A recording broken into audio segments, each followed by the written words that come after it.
What's going on, everybody? It's Josh, aka the Muslim Muscle, and I am coming at you with another Next Up podcast solo edition. So it is currently Thursday, March 26th, and we put up a question box and we got some questions. So we're going to get straight into it.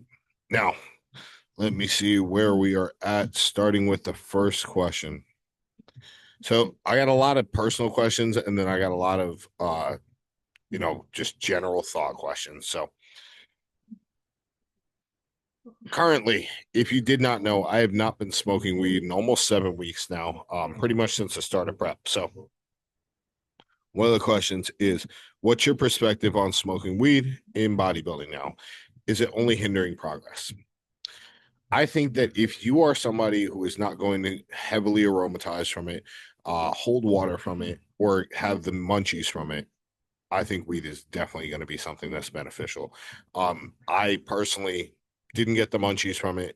I did hold a ton of water from it, so that didn't help. And obviously, it made me aromatize. So if I had not, I would still be smoking on a daily basis. But because of that, I am putting the prep first, and I am saying, fuck that. We are not going to be smoking. So realistically, it's unfortunate, but it does not work for me. Maybe it works for you, but for me, it doesn't. So I had to cut it. But in terms of like what it does, it can definitely increase pain tolerance. So if you're somebody who likes training to failure, likes to get like a nasty pump to where it literally hurts, then I do think that it's something that can be beneficial for you. So I don't want to say that it's a that it's not beneficial. I do think there are benefits to it. All right. Next, when training large muscle groups together, chest, shoulders, should I alternate?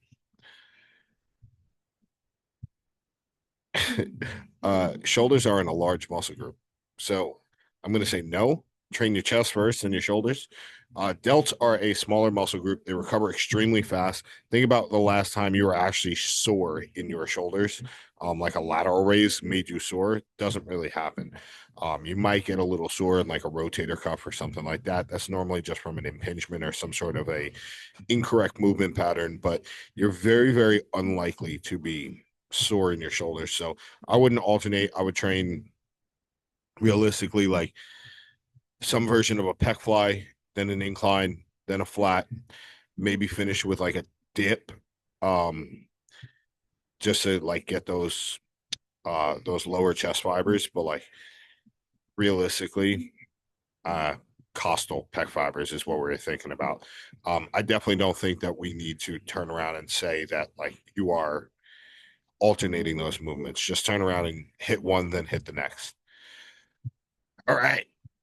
Next, favorite non-stim pre or go-to pre, if any. So, favorite non-stim pre. Yes, I'm biased here. HD Muscle, the pre HD Elite. I can't wait to try the Pump HD, but for right now, the pre HD Elite. I've always really liked that one. Another honorable mention because I'm not just sponsored by HD, but also by Natural Body is going to be Hydraulic V2. Now, I didn't see that they just came out with a new one. I'm not really sure on the differences between the two formulas. I'm going to have to look at that. But realistically, that hydraulic has always been a good one. I just couldn't do it in prep because of the glycerol powder. Always upset my stomach, so not something I would run with. Now we're talking about stem pre. Again, a little bias here. I've been running this for a while now. The pre HD black. One scoop is plenty, stemmed out, feeling really good. And then the other one that I would run is the Savage Bum. I think it's like 300 milligrams or 350 milligrams of caffeine, but that one's a really good one. And then I'll give my typical pre that I was running again. Back to the weed question.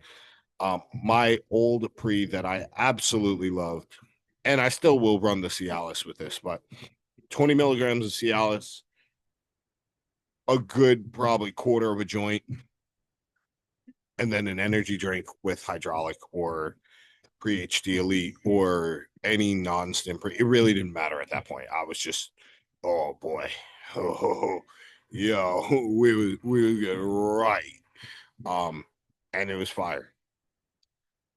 Next one, Coming from Johnny Kim, who's your favorite Asian amateur bodybuilder?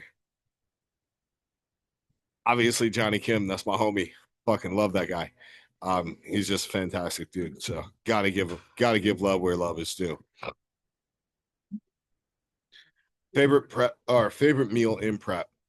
That's see, that is such a convoluted statement. My meal plan right now is cream of rice and whey with berries. One has honey, one does not. And then chicken and rice, turkey and rice with a banana, beef and rice with a banana, whey protein, and 2 kiwis. It's hard to say that it's the beef and rice with the banana or the turkey and rice with the banana. And then chicken and rice is a bodybuilding staple. So we have to say cream of rice, whey, and fruit. And the honey, I could take it or leave it realistically. Like it doesn't really make that big of a difference in terms of where it's currently at. Now, when it was off season and I was having like 26 grams of honey in the meal, yeah, it made a difference. It made a very big difference. All right. What's the most challenging part of balancing business and prep? Ooh. Um,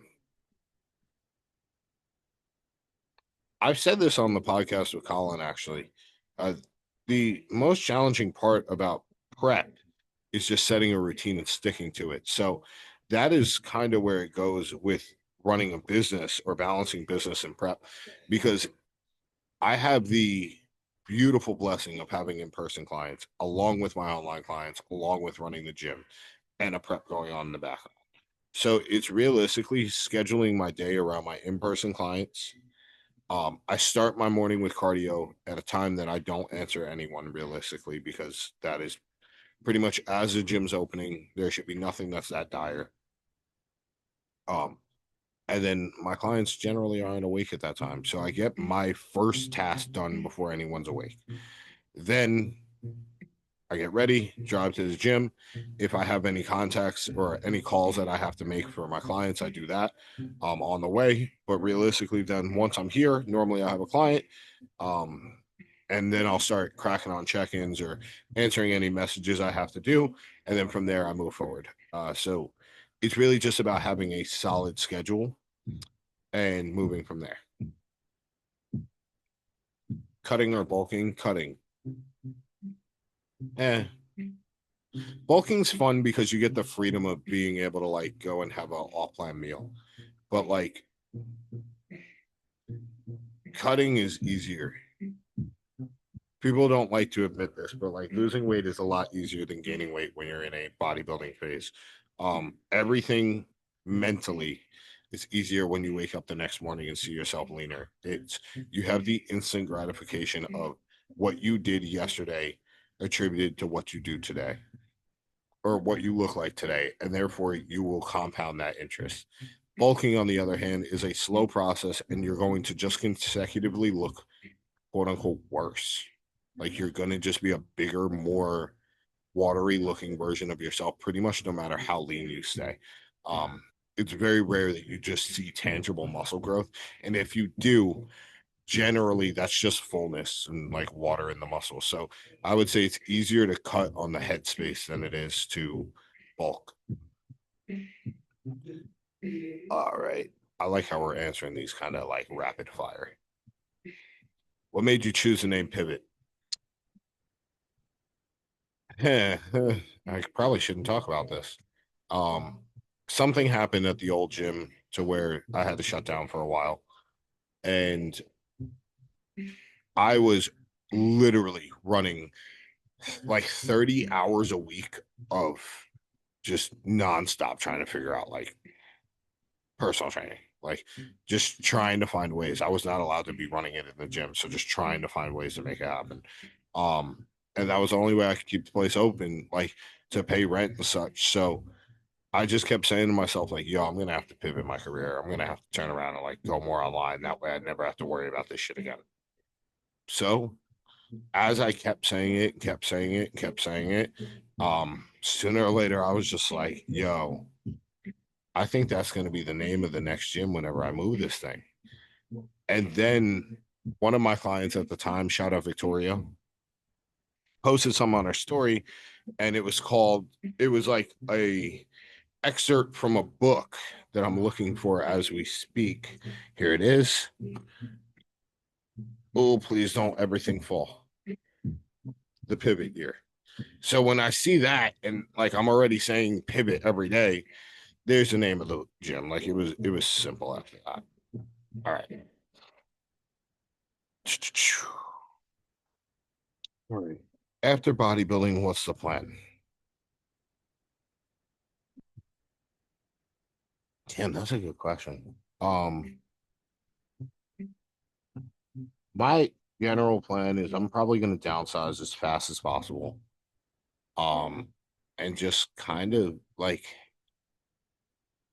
I have been dedicated to a outlet, we'll say, for every year of my life, aside from when I was 3 years old, and for three, two to like 1 to 3, and I guess at that point I was dedicated to learning, how to be a human being. But like from 4 years old on, I played football. Once I was done with football, I got into bodybuilding. So I'm sure there's going to be something else that I like lock into. But realistically, if I had to guess, if I wound up being a father by that point, be a really good dad. If not, and be a really good businessman. Take care of my family. Do what I can to be the best version of myself. I'm not going to turn around and act like I know exactly what's going to happen from this point forward. I'm not even going to act like I know when bodybuilding is going to be over. I used to say I'd be done by 31. That's not happening. Like where I'm at in my life right now, I don't see that. I don't foresee that being the plan. Um, so I don't know for sure. And I'm very okay with that. Not knowing the future and almost living by the seat of your pants in terms of like where you're going to be in the next 3, 5, 10 years is honestly awesome. And I think that you should have a plan. You should have a goal.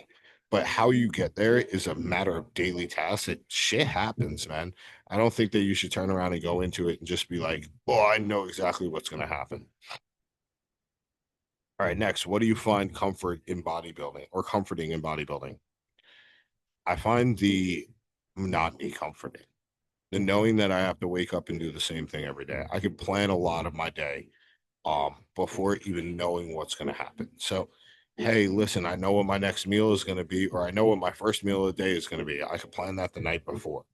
Um, I can plan what time I'm going to eat the night before, as long as I know my schedule. The ability to turn around and say like my my life is almost on autopilot in that respect, and I just have to execute on tasks. That is what's comforting in bodybuilding. And to some people, that's not going to be what they like to do. For me, as someone who's dealt with the addiction of drinking, someone who has kind of lived a structured routine for the better part of the last 25 years, that's comforting to me. I know what's to come. I know what's to be expected of me, and I'm just going to keep moving forward. All right. I'm going to answer these next two as one. Current training split. Why is it set up that way? And trying any new compounds this prep. I'm trying a lot of new compounds this prep. Last prep, I didn't do any peptides whatsoever. So Retta, Motzi, SLU, all of that was not a thing. The only thing I did was growth. You know, obviously everyone did like test mass. And then I ran a lot of orals at the back end of that prep. I highly doubt I'm going to be doing that this year. But Motzi, Retta, um, currently running SS31, which I have a lot to say on. I'll save that for another time. Uh, SLU, and I'm also running Milano 10 occasionally. I don't really love how it makes me feel. I feel very tired and I feel a little nauseous. So I'm not the biggest fan of it. I understand why people like it. I understand why people want to run it. It works. It works in both ways. It works in making you 10. You got a raging hard on, but like that's not what I'm really looking for. I ain't been with a woman in a long time. So yeah, we're not gonna worry about that one. Current training split and why is it set up that way? Currently, I am running my week starts on Sunday. So legs, push, rest, legs, push, pull, rest. The reason that it is that way is that my legs suck. So my legs need to grow, and I can't turn around. And I like the idea of having a rest day, then following that with a hard ass leg day. My upper body has always grown well. My chest isn't great. My triceps aren't great, but that's why there's two of those days. My legs have not grown how they probably could have. And then my back just grows by looking at a dumbbell. So if I turn around and I try to allocate more time towards my back training, it's not going to work. Also, at the end of the week on a Friday, when I'm sitting there and like, it's Friday, like, all right, the weekend's right around the corner. I'm going to be feeling good. I would rather it be a back day where I can kind of just come in, slam weights, and then go home and go to bed. Now that's not how that happens. I train in the morning, but the idea is there, right? So like just come in, slam the weights, go home. But legs, it's like, listen, those are my days that I'm normally slower on with personal training. I normally have less check-ins those days. I get to dedicate that day to becoming a better bodybuilder. So I think that that is massive. All right. Next one. Not having bowel movements every day, just 3 times a week. What do you recommend? Let's get on top of one thing. Constipation is considered 3 days of no bowel movements. But I would immediately address magnesium. I found that anytime I was backed up, I had probably been low on magnesium. Magnesium is responsible for 400 different enzymatic reactions in the body. So that is probably going to be your best bet. Something like a magnesium glycinate is going to be great. Magnesium threonate is going to be great. Too much magnesium oxide is going to make you have some very bad stomach issues. Too much magnesium citrate, you're going to be blowing a toilet up and you're going to have a very raw butthole. So be careful with that. My next thing to address would honestly be digestion. If you're not having bowel movements, you're probably having some version of bloating. And I'm going to run a baking soda test, which is going to be like quarter teaspoon of baking soda with like 4 to 6 ounces of water. Time how long it takes for you to burp. That's going to test your stomach acid.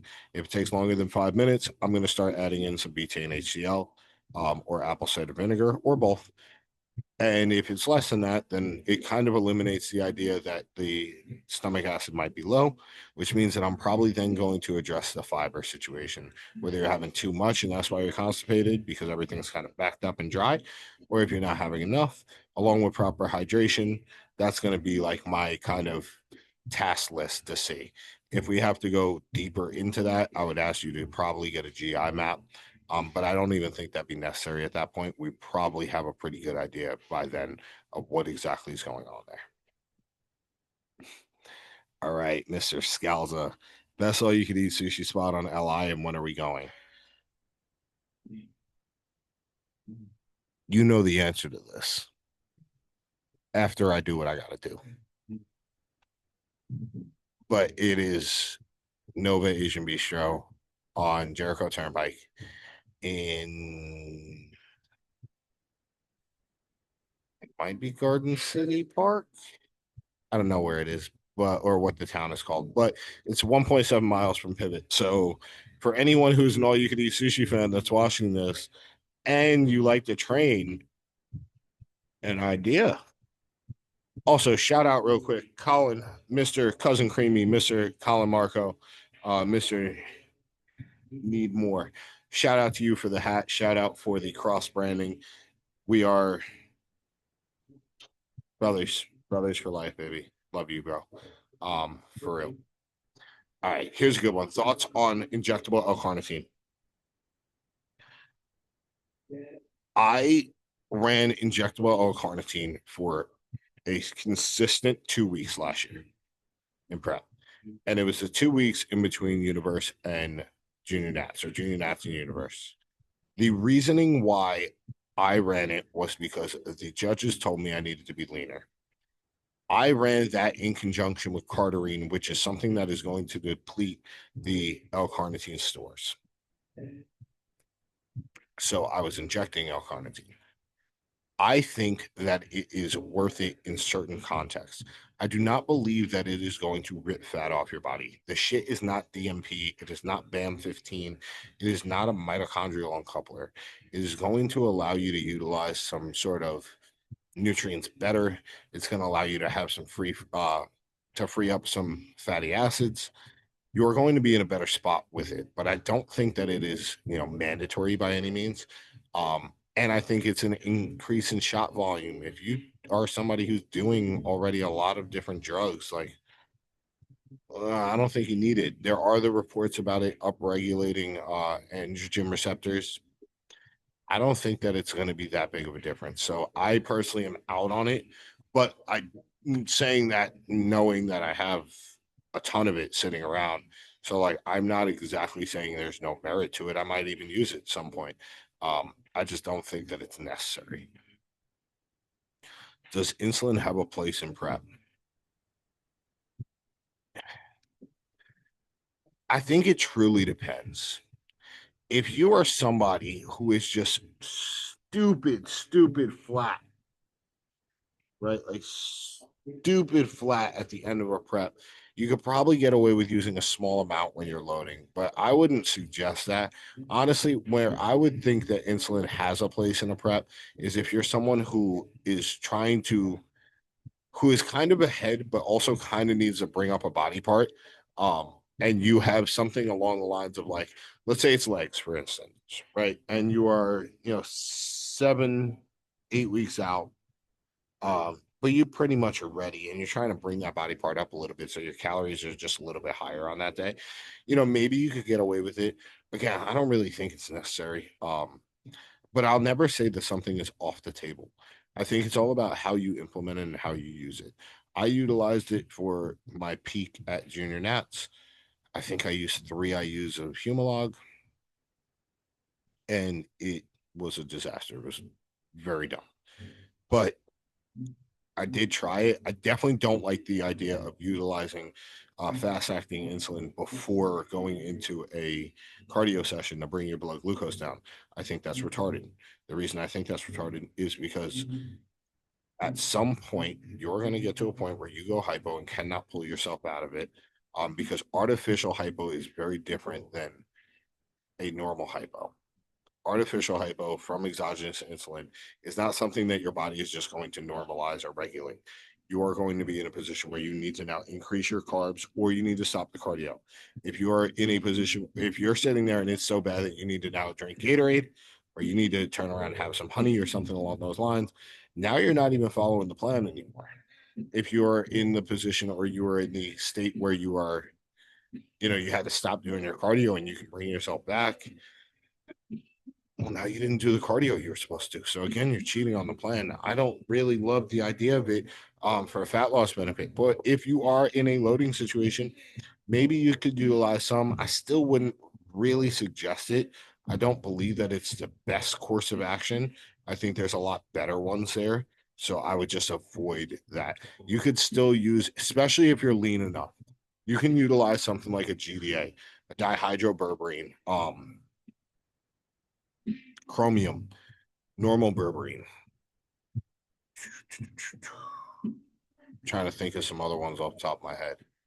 I would realistically probably just stick with those two. Um, but you could just go utilize those and you're still going to get a crazy response off it. So I do think that that's the best one. The best bet is to avoid using it in a prep. But you can get away with it. It's just a matter of what's the look going to be like. Um, and honestly, how do you tolerate it? I would also say that like keep it lower. Uh, do one more. How many Joshes would it take to kill a silverback gorilla? Bitch, I am the silverback gorilla. Nah. Uh, do any of the Joshes have like a harpoon gun? Because if not, it does not really. I hate these questions because unless there is a weapon involved, the answer is infinite. A gorilla is ripping you the fuck apart. There's going to be a lot of sacrifice Joshes just to make a dent. Like, and then he's probably gonna Donkey Kong the ground and shake us all off. So like realistically, the effort of trying to kill a silverback gorilla is I'm gonna throw whoever asks the question at the silverback gorilla as to get away. Me and all the other infinite levels of Joshes are going to get the fuck away. So I am firmly, firmly under the belief that it does not matter how many humans you have. Without weapons, you ain't taking a gorilla down. It does not matter. Even if you try to like rush them all at the same time, what are you going to do? Punch them to death? It's a fucking gorilla. Like, them shits are pretty much armor. So, oh, what am I going to do? Fucking kick its Achilles? Like, yo, it's slow for you, bro. It's not happening. So, stop with these. Oh, how many XYZ? How many bodybuilders would it take? Yo, how many bodybuilders would it take to fix a 20-inch or a 20-foot light without a ladder? Same answer, bro. It's not gonna happen. Like, like shit. How many midgets is it gonna take to be able to? Oh, I'm sorry. How many little people is it gonna take to be able to ride that ride at Splish Splash? Too many. Not gonna happen, right? Like, we gotta stop with questions like this. So, yeah, we're not taking out a gorilla. With that said, thank you for tuning in to the Next Up podcast. I'll see y'all next time. Like, comment, share, subscribe, all that fun shit. Uh, code Moses at Lift Fucking Heavy at HD Muscle at Natural Body. Use them, support your boy. Help me to be able to continue to level up. You see, I got a mic. You see, I got a camera. We out here. I did reinvest. So thank you. Thank you for utilizing the codes because it helps me to help you to help me to help you. Let's get it. All right. If you guys got any questions, drop them down below. If you got comments, drop them down below. If you just want to say hi, say hi. Again, like, comment, share, subscribe. Maybe we'll be able to hype a video at some point if I ever get famous enough.